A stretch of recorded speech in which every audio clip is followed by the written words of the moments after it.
Now I have the honor to introduce to you the Ambassador of Japan to the United States, Shinsuke Sugiyama. Ambassador Sugiyama presented his credentials in March of 2018. He has served in a variety of high-ranking posts in the Ministry of Foreign Affairs, such as Vice Minister for Foreign Affairs and Director General of the Asian and Oceania Affairs Bureau. In addition, his overseas assignments have included multiple positions at embassies of Japan's all over the world, such as Political Minister at the Embassy of Japan in Korea and Deputy Chief of Missions at the Embassy of Japan in Egypt. We are appreciative that he was able to be here with us today, and we are delighted to welcome him. Please join me in welcoming Ambassador Sugiyama.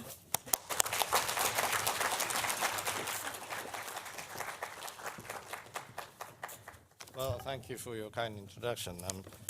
My previous speakers, in particular Andrew Gelhuso, seem to have already said some points which I was about to try to say. One thing is that today is a rather rainy day, unfortunately, but this means that the spring seems to have been coming up. This year, my first year, actually, in 2 days from today, this Saturday, my beloved wife Yoko and I shall have been in the Washington, D.C. as an envoy and envoy's wife for 1 year, 12 months. So I don't think I knew how bad it was last winter, but I can tell you that this winter was really, really stupidly bad. The low temperature as low as something like 6 or 7, and the highest temperature, amazingly, was low as 16 or 17 or something at some point of time. But these very sort of heavy winters seems to have given us a great opportunity. Why? Because the cherry blossom seems to be able to wait until the time when we are celebrating that. We are hosting the celebration, and we are having events by events and something in the midst of, presumably, hopefully, in a colorful, full blossom of cherry trees.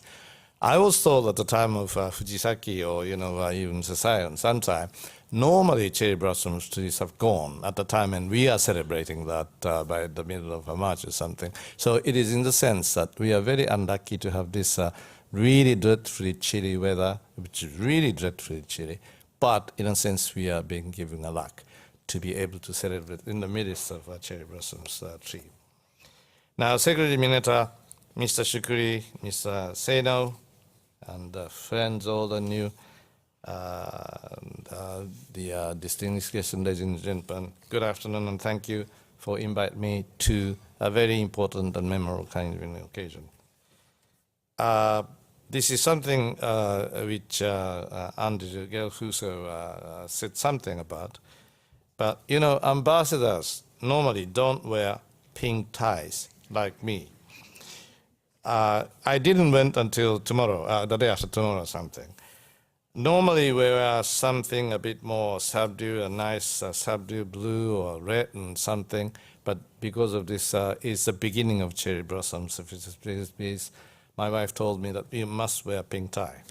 Actually, for that matter, I went to some tie shop to select some of the couples of neckties. But in 2 days, we have the official opening of the National Cherry Blossom Festival, and I'm wearing another pink tie to celebrate the beginning of that season on this coming, I think, Saturday at the Warner Theatre, something which I did last time. This seminar is truly in the spirit of the festival. The National Cherry Blossoms Festival is the largest and most public expression of U.S.-Japan friendship. Now, usually when I give remarks on the U.S.-Japan friendship, I talk about our economic partnership, or trade, or security alliance, and something to do with DPRK and elsewhere. I also talk about shared values, diplomacy, or freedom of speech, market economy, free trade, and how those values bind us together. But today, I want to say a few words about the bonds created, not by economics, not by trade, not by security, not by treaty, not by strategic interest, but the bonds created by the understanding through travel. Speaking as an ambassador, I believe the understanding that comes from travel advances the cause of diplomacy. This is why our governments believe so wholeheartedly in cultural exchanges. When Japanese and Americans meet, it puts faces and friendship, where before there was only a general perception or national policy on papers. For example, I understand 850,000 Americans work directly in Japanese-owned factories and offices here in the United States of America. Now, what is the outcome of that? The result is that Japanese Americans are working side by side on a daily basis on the same spot. They are coming to know each other and trust with each other. They are people, not just a trade policy, not just a treaty paper, but the people. Those connections are important to a larger relationship and friendship. Now, the same is true when Americans and Japanese meet while traveling. Americans became real to me when I lived in Washington for the first time some 30-some years ago or something, and this time too. Egyptians became real to me when we started living in Cairo. South Koreans, whom I love because of the rich history, we stayed there more than 4.5 years or something, became real to me when we lived in Seoul. The English or British became real to me when I, and later on joined by myself, went into University College at Oxford. Other peoples became real to me when traveled to their each country. They say that to see is to believe. You read things, you see some videos, something, it is only one thing. But to be there, to live there, I mean, hopefully, but to be there for 2 days, 3 days, 1 week, 2 weeks, make whole sort of total difference. That is the meaning of living there. That is the real meaning of traveling up around the countries or region somewhere. Actually, I'm being instructed by my Prime Minister and the leadership that I must not stay only inside of this belt in Washington, D.C. I must go all around the 50 states to see the governors or lawmakers or the local peoples or whatever. After all, this is the United States of America. A passport. I don't think I need a passport to go to Hawaii or San Francisco or something, but a passport is not just a book with stamps of the countries someone has visited. A passport is a book of understanding and appreciation. This is why promoting inbound tourism has been one of the most important initiatives and policy targets for the Japanese government within the framework of the so-called Abenomics. Total number of foreign tourists visiting Japan reached a record high of about 31.2 million last year. Actually, the target was much, much below. We didn't anticipate that this much was able to be materialized.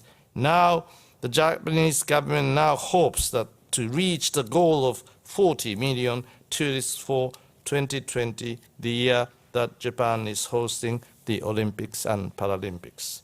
And I believe that this is not a dream. I believe that this is something doable, and we are now heading for that goal. You already know the numbers regarding travel between US and Japan, so I will not repeat those. For those Americans who cannot travel to Japan, maybe I have to be rather propagandist on the part of my government, and yet these days Cherry Blossoms Festival is not a part of Japanese embassy's official propaganda. This is being done by primarily the Standing Committee of American people. We are here to help them do things.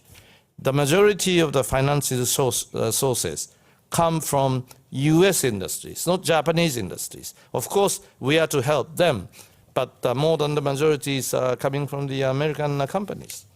So, for those who cannot immediately make a travel to Japan, Cherry Blossoms Festival is a wonderful occasion of learning about Japan. Visitors to the festival really do get a taste and sense of Japan. I was thinking the other day, the only thing that I could make the festival more Japanese would be if under every one of those thousands of cherry trees we put a Japanese person.